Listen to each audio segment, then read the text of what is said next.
Good morning brother and sister, सुप्रभात, सबको जय मसीह की। आइए आज हम लोग प्रार्थना करते हैं। पवित्र महान और सर्वशक्तिमान परमेश्वर पिता प्रभु यीशु मसीह के नाम से हम आपको महिमा देते हैं और सच्चे दिल से संपूर्ण हृदय से हम तेरी दया के सिंहासन के पास आते हैं। धन्यवाद इस दिन को बिता और एक मौका दिया हमें इस धरती पर रहते हुए हम आपकी आराधना कर सके और हम आपको खोज सके, हम आपकी वचनों को खोज कर हम अपने जीवन को उस प्रकार से रख सके। प्रभु हम धन्यवाद देते हैं। प्रत्येक भाई बहनों को अभिषेक करो इस वचन को सुनने के लिए। धन्यवाद पिता, हम प्रत्येक जो YouTube चैनल में वचन सुनते हैं, आप प्रत्येक भाई बहनों को अगुवाई करो। धन्यवाद, आपकी आशीष उन पर बनी रहे यीशु मसीह के नाम से, आमीन। ओके ब्रदर एंड सिस्टर, आज हम लोग बात करेंगे प्रेम में जड़ पकड़ना। प्रेम में जड़ पकड़ना। इफिसियों का 3 अध्याय 14 से 19 अगर आप पढ़ते हैं तो यहाँ पर परमेश्वर के प्रेम के ऊपर बात है।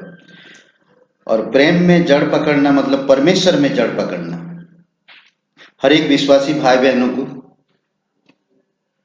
जो भी यीशु मसीह पर विश्वास करते हैं, जड़ बहुत जरूरी है। परमेश्वर की वचन में बढ़ना, कलीसिया में बढ़ना, परमेश्वर की बुद्धि, परमेश्वर की अनुग्रह को प्राप्त करना, इन सब चीजों में हमें बढ़ना है। परमेश्वर अनंत का परमेश्वर है। परमेश्वर का प्रेम अनंत है। प्रेम में जड़ पकड़ना मतलब परमेश्वर में जड़ पकड़ना, क्योंकि परमेश्वर प्रेम है। ओके, इफिसियों का 3 अध्याय 14 से लेकर 19 तक इस प्रकार कहता, मैं इसी कारण उस पिता के सामने घुटने टेकता हूं जिससे स्वर्ग और पृथ्वी पर हर एक घराने का नाम रखा जाता है, कि वह अपनी महिमा के धन के अनुसार तुम्हें वह दान दे, कि तुम उसके आत्मा से अपने भीतरी मनुष्य तत्व में सामर्थ पाकर बलवंत होते जाओ और विश्वास के द्वारा मसीह तुम्हारे हृदय में बसे, कि तुम प्रेम में जड़ पकड़कर और नेब डालकर सब पवित्र लोगों के साथ भली भांति समझने की शक्ति पाओ, कि उसकी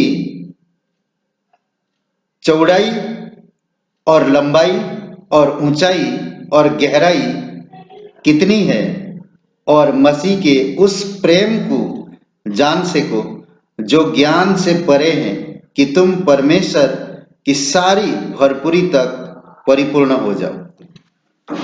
प्रेम, प्रेम का कोई बोलते ना, प्रेम में जड़ पकड़ना, प्रेम का कोई तुलना नहीं कर सकता। परमेश्वर जगत से प्रेम किया और अपना इकलौता पुत्र दिया, ताकि जो कोई उसके नाम पर विश्वास करे वो कभी नष्ट ना हो। परमेश्वर प्रेम है और परमेश्वर जगत से प्रेम किया। परमेश्वर आपसे और मुझसे प्रेम किया और हमें बचाने के लिए अपने पुत्र को कुर्बान कर दिया। यही है परमेश्वर का प्रेम। प्रेम हम माप नहीं सकते, हमारे पास कोई ऐसा माप नहीं है जो हम परमेश्वर के प्रेम को माप सके, और कोई संदेह भी नहीं कर सकते, क्योंकि हमारे पास ऐसे कोई चीजें है नहीं जो परमेश्वर के प्रेम को हम संदेह करें। परमेश्वर का प्रेम निस्वार्थ है, जिसको अगाप प्रेम कहते हैं। इसी परमेश्वर के प्रेम में हमें जड़ पकड़ना, यानी परमेश्वर में हमें जड़ पकड़ना। परमेश्वर कलीसिया हमें दिया, परमेश्वर पवित्र आत्मा हमें दिया, परमेश्वर पवित्र लोगों को हमें दिया, परमेश्वर में विश्वास करते हैं हम, उसमें परिपूर्ण होना चाहिए। परमेश्वर कितना गहराई, परमेश्वर का प्रेम कितना लंबाई, कितना ऊंचाई, कितना चौड़ाई हमें नहीं मालूम। यह अद्भुत है। हमें उसमें परिपूर्ण होना, हमें उसमें बढ़ना है। एक कहानी है ब्रदर एंड सिस्टर, मैं ये बताना चाहता। एक परिवार थे, पिता, बेटा और बहू। बेटा का शादी हो गया था, अब उसको बेटा होने वाला था। पिताजी ने बहू और बेटे को बुलाया और कहा कि अब तुम बाप बनने वाले हो, बेटे से कहा अब तुम बाप बनने वाले हो, तो तुम्हारे बेटे को तुम कैसे परवरिश करोगे? तो बेटे और बहू ने कहा बड़ी खुशी और विनम्रता से, आनंद के साथ पिताजी से कहा कि पिताजी, हम इस बच्चे को कोई चीज की कमी होने नहीं देंगे, घटी होने नहीं देंगे, हर जरूरतें इसकी पूरा करेंगे, उसको बहुत लाड़ प्यार से हम उसको परवरिश करेंगे। तो ये बातें होता और पिताजी चुप रहा, कुछ बोला नहीं। फिर पिताजी ने बोला बेटे को, कल जब बाजार जाओगे तो 2 पौधे लेते आना। तो पिताजी ने बेटे को कहा, बेटा गया, बोले पौधे इतना तो है पिताजी के घर में, और भी पौधे चाहिए आपको? बोलते आप तुम लेते आओ। तो बेटा दूसरे दिन 2 पौधे लेकर आया और पिताजी को कहा जी पिताजी मैंने लेकर आया। पिताजी ने एक पौधे अपने बेटे और बहू को दिया और एक पौधे खुद रखा, कहा कि ये दोनों पौधे को हम लोग परवरिश करेंगे। ओके, तो पिताजी आप क्या करना चाहते हो, क्या बताना चाहते हो हमें? बेटा और बहू पूछ रहे हैं। बोलते आप लोग एक पौधे को देखभाल करो और मैं पौधे को देखभाल करूंगा। बोले ठीक है। तो बेटा बहू पौधे को ले गए, एक ही साथ एक ही बगीचा में लगाए और पिताजी का पौधे भी एक जगह पे लगाया पिताजी ने। और बेटा और बहू उस पौधे को हर एक जरूरत दिया, खाद दिया, समय समय पर पानी दिया, उसकी कीड़े मकोड़े ना लगे उसका देखभाल किया अच्छी तरह से, कोई चीज उसको कमी नहीं होने दिया, उस पेड़ को, उस पौधे को। और पौधे बहुत खूबसूरत बढ़ा। और पिताजी इस तरफ एक पौधे आधा गिलास पानी डालता था। अब दोनों पौधे बढ़े। एक बार भयंकर आंधी आई और बेटे और बहू का पौधा पलट गया, उड़कर बिखर गया, टूट गया पूरी तरह से। परंतु पिताजी का पौधा जो है वो खड़ा है अभी तक। तो बेटे और बहू आकर देखें कि हमारी पौधा तो पलट गया, टूट गया, बिखर गया पूरी तरह से, उखड़ गया पूरी तरह से, पर पिताजी का पौधा अभी खड़ा है। तो दोनों भी बड़ी विनम्रता से पिताजी से पूछे कि ये कैसे हो गया? तो आप थोड़ा सोचिए, समझ रहे हैं? फिर पौधे, पिताजी ने उनको समझाया, आपने उस पौधे को सब चीजें उसकी जरूरतें पूरा किया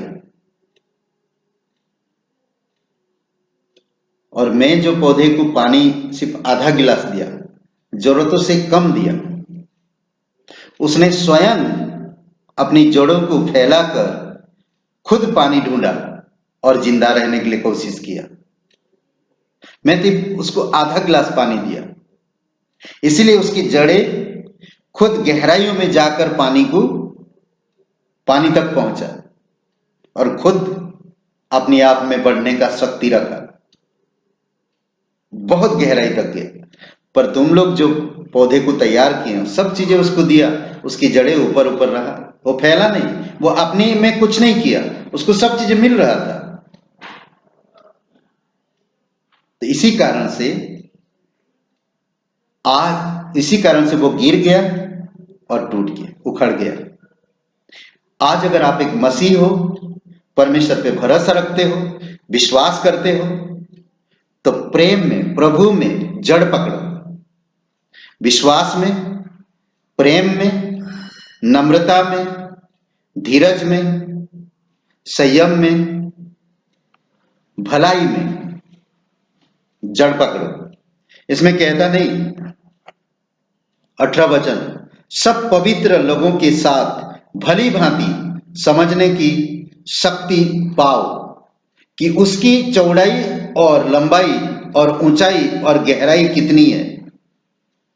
मसीह के उस प्रेम जान सको जो ज्ञान से परे है, कि तुम परमेश्वर की सारी भरपूरी तक परिपूर्ण हो जाओ। अद्भुत बात है। नहीं, आप विश्वास करते हो तो आज आपको परमेश्वर में जड़ पकड़ना है। पिताजी जिस पौधे का देखभाल किया वो थोड़ा उसकी जरूरतें पूरी हुई और खुद से वो गहराई तक जड़ फैलाया, और जब आंधी और तूफान आई तो गिरा नहीं। आज आप और मैं सिर्फ हमारी जरूरतों के लिए हम परमेश्वर के पास आते हैं, इसी कारण से हम परमेश्वर में बढ़ नहीं पाते। परमेश्वर को आपकी जरूरत है और आपको परमेश्वर की जरूरत है। परमेश्वर के प्रेम में, परमेश्वर के अनुग्रह में, परमेश्वर के राज्य में, परमेश्वर की धार्मिकता में, परमेश्वर की महिमा में आपको बढ़ना है। परमेश्वर को समझना है, परमेश्वर के प्रेम को समझना है, परमेश्वर के अनुग्रह को समझना है, परमेश्वर के वचनों में बढ़ना है। कैसे प्रार्थना करना, किस तरह से वचन को मेडिटेशन करना, किस तरह से वचन की आज्ञा मानना, किस तरह से वचन का उपयोग करना अपने जीवन में, ये जानना पड़ेगा। तभी आप गहराई तक पहुंच सकते हैं। बाइबल कॉलेज, रोज बाइबल पढ़ना, कलीसिया अटेंड करना, संगति करना, स्वयं से खोजना है। आप स्वयं ढूंढो कि मैं परमेश्वर में, आत्मिक मनुष्य तत्व में कैसे और मजबूत हो सकूं। मैं प्रीचिंग करने में, प्रचार करने में, ये सब आपको ढूंढना है। आप भीतरी मनुष्य तत्व को बढ़ाओ, सांसारिक चीजों में नहीं, ऊपरी मनुष्य तत्व को नहीं कि मसीह जय मसीह कर करके हम बस मसीह रह जाते हैं, गहराई को जानते नहीं। धन्य है वह मनुष्य जो दुष्टों की युक्तियों पर नहीं चलता, ठट्टा करने वाले पर मंडलियों पर नहीं बैठता, पापियों के मार्ग पर नहीं चलता। पर वो क्या करता? दिन रात परमेश्वर की व्यवस्था पर मनन करते रहता, ध्यान देता। तो वो पेड़ नदी के किनारे पर लगा हुआ पेड़ जो हर महीना हरा भरा रहता। भजन संहिता 1 में और 11-17 में। अद्भुत है नहीं? एक वचन आयुब का 8 अध्याय और वचन 17। आयुब का किताब खोलिए, 8 अध्याय और वचन 17। देखिए खूबसूरत वचन है ये। जो पेड़ गहराई तक जड़ें फैलता है वो उसका क्या होता, देखिए खूबसूरत वचन है, मुझे बहुत अच्छा लगता है वचन। 8 का 17। उसकी जड़ें कंकरों के ढेर से लिपटी हुई, यानी कि चट्टानों और पत्थरों पर लिपटी रहती उसकी जड़ें और हुई रहती, और वह पत्थर के स्थान को देख लेता है। बोलते छेद करके अंदर से घुस जाता जड़ें पानी ढूंढने के लिए। चट्टानों को आज आप और मैं मुसीबतों में, तकलीफों में, परेशानियों में गिर जाते हैं, हार जाते हैं, संदेह करने लगते हैं परमेश्वर। ऐसा क्यों? क्योंकि हम गहराई तक नहीं जानते। समझ रहे? हे ब्रदर एंड सिस्टर, परमेश्वर आपसे प्यार करता है। आपको परमेश्वर ब्लेसिंग करना चाहता है, आशीष देना चाहता है। आपकी जीवन एक हरा भरा जीवन हो, आनंदमय जीवन हो, जब आप परमेश्वर में जड़ पकड़ेंगे, परमेश्वर के प्रेम में जड़ पकड़ेंगे। समझ रहे? हमें वो पथरीली भूमि के बीज नहीं बनना, हमें सही मिट्टी का बीज बनना। परमेश्वर के राज्य की खोज करो, उसकी धार्मिकता की खोज करो, परमेश्वर बाकी सारी चीजें लाएगा। आमीन। आइए प्रार्थना करते हैं। पिता परमेश्वर, हम धन्यवाद देते हैं, इस संदेश को अभिषेक करो पिता। जो भी भाई बहन सुनते हैं, आप उनके जीवन में, उनकी समझ में, उनकी व्यक्तिगत जीवन से बातें करो प्रभु। छुओ पिता उनके हृदय को, प्रकाशन दो पिता उनकी जीवन को, आपकी योजना में, आपकी अनुग्रह में बढ़ाओ पिता। धन्यवाद देते हैं, आपकी स्तुति महिमा करते, यीशु नासरी के नाम से मांगते हैं, आमीन। धन्यवाद। ब्रदर एंड सिस्टर, आपका दिन शुभ रहे। God bless you.